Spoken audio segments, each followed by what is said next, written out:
This is Lisa from Mobile Tech Review, and what's better than one ThinkPad? Well, two. We have the ThinkPad T14s ×2. We have both the Intel and the AMD Ryzen models inside. So the casings are identical. The display options are mostly identical, but the CPU inside is going to make a difference, and the price tag is also different too. The Intel is about $150 more. For those of you who aren't familiar with the T14s, it's a big change in Lenovo's nomenclature. These used to be the T490 and the T495S, and well, obviously they're starting to run out of numbers there, so they've simplified, which makes sense because these are 14-inch Ultrabooks, so T14. S stands for slim. There's some other variations too. We're going to look at them now. But first, a shout out to our sponsor, Expressvpn. VPNs keep your connections safe and secure. Private tunneling, encryption, all of that sort of thing. So what's the idea? You don't want to be tracked by websites and by ads. Maybe you're a little nervous about the government tracking you. All the reasons why you want to use VPN. And even if you're working at home, Expressvpn has a wonderful analogy. If you're sending data back and forth over your internet connection, it's sort of like a postcard. Anybody who handles that data, gets their hands on it, can see what you've written. So Expressvpn is like the envelope or encryption around that data to keep it private and secure. Also, for those of you who want to stream content, and maybe you're in a country or where you just can't access certain content. For example, I like BBC iPlayer, and in the United States we can't get that. A VPN, because you can connect to different servers provided by ExpressVPN around the world, gets you around that restriction. And of course, if you're using insecure Wi-Fi hotspots at the hotel or the airport, your stuff stays secure. Find out how you can get 3 months free by clicking on the URL in the description box below, expressvpn/MobileTechReview. And now, back to our video. So, as you might guess, the ease with which I was holding two of those at once, these are very thin and light Ultrabooks, 2.81 pounds, which is around 1.27 kilograms, and under 13 millimeters thick. So, again, with the T14 and previously the T490 series, there's an overlap with the X1 Carbon, which is the most expensive and the most premium, and typically starts with higher end specs and better display and all that sort of thing. Whereas with these, you have to upgrade them to get those better displays. Still, it's definitely worth a look because it's a lot less expensive than the X1 Carbon. So inside, you have your choice of Intel 10th generation CPUs or the AMD Ryzen platform, Renoir. And that's been the big excitement for 2020 because the Ryzen CPUs have been so fast. So this is the Ryzen 5 and Ryzen 7 Pro. Basically, it adds vPro-like features, so business laptop makers like Lenovo and others who need vPro CPUs for their customers, well, you've got something that's commensurately suitable here. Doesn't mean a whole lot more performance versus the Ryzen not Pro. It's more like vPro features. In either case, RAM is soldered on board. You can get up to 16 gigs of RAM with the AMD version and up to 32 gigs of RAM with the Intel. Why that bit of unfairness, I don't know. The RAM, of course, with Ryzen is a little bit faster. The clock speed that they require is 3200 megahertz versus 2666 megahertz for Intel. Both of them have an M.2 NVMe SSD slot, and you can get anything up to a terabyte SSD in this if you want.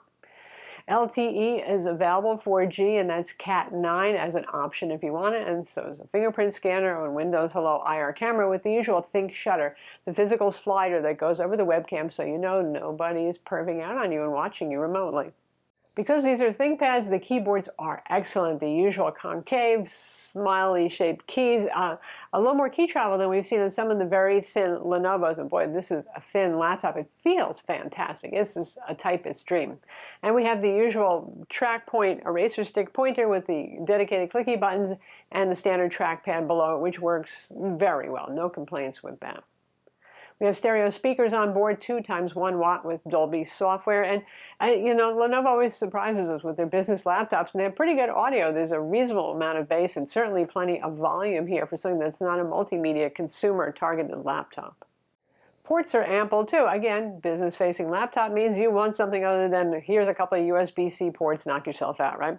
You have got USB-A ports on board. You have USB-C, in fact, 2 of those, and on the Intel model you get Thunderbolt 3, and on the AMD model they're just USB-C Gen 2, because until recently that Thunderbolt 3 was Intel's intellectual property. Now it's opening up. Hopefully in the future this will be different from AMD, but so that's one of the selling points for Intel. If you really need Thunderbolt 3 and not just USB-C, you're only going to get it with the Intel version of that.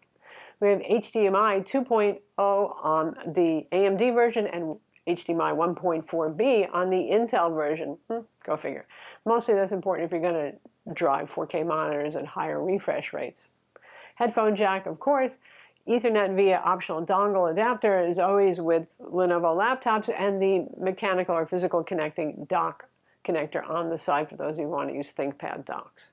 For display options, well, it's a 14-inch laptop, so a 14-inch display, and you've got a variety of IPS displays to choose from. The lowest and Full HD is a 250 nit. Well, gosh, I hope you're staying indoors when you're using that one. That's not very bright. Then there's a 300 nit touchscreen, which is what we have on both of our models.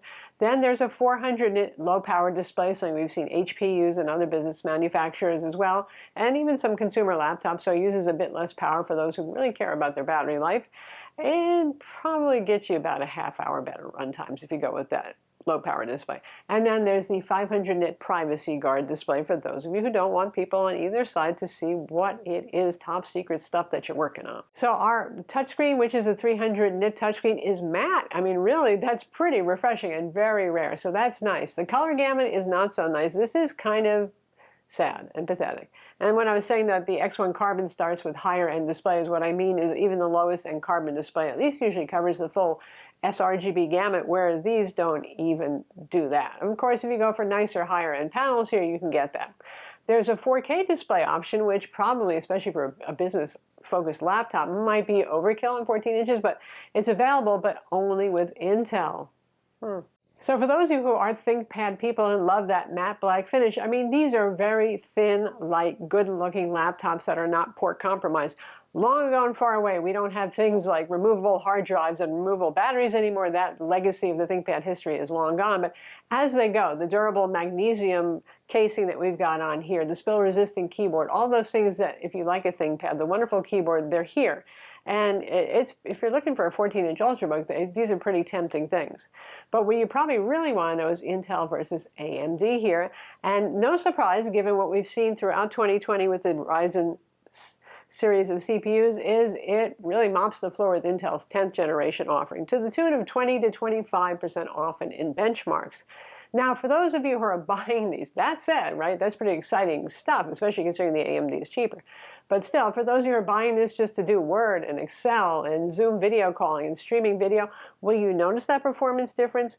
Not so much, unless you're the kind of person who does spreadsheets that have 50,000 entries. Then you will notice the difference. But for the average person who's working on a couple of page Excel spreadsheet, both of these are going to be fast enough for you. But for those of you who are pushing the envelope, say you're doing some video production these days for Zoom presentations or whatever, that sort of stuff, then yes, you're going to benefit from the performance increase that Ryzen offers. Likewise, if you're a coder, when it comes to compile times, Ryzen is going to rock there too.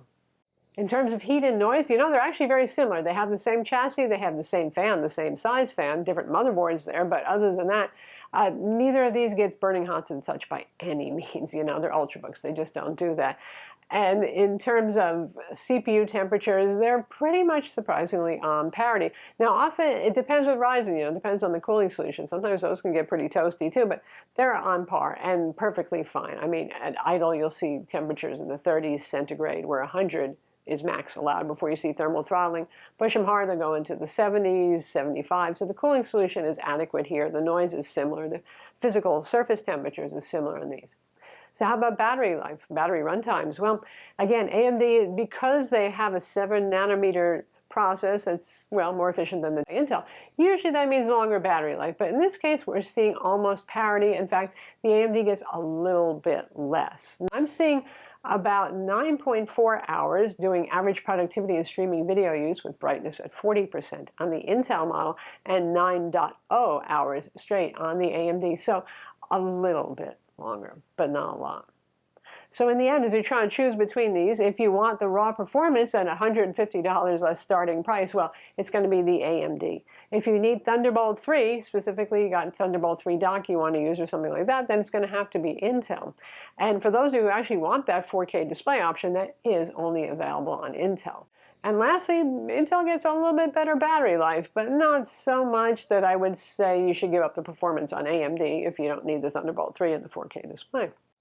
To get inside, as you'd expect, business laptops, no nonsense. Phillips head screws all visible, and then the magnesium lids come right off, identical on both of these models. Says magnesium. Look at that. They're bragging on it now. All right, so here are internals. This one here is the Intel model. This is the AMD model.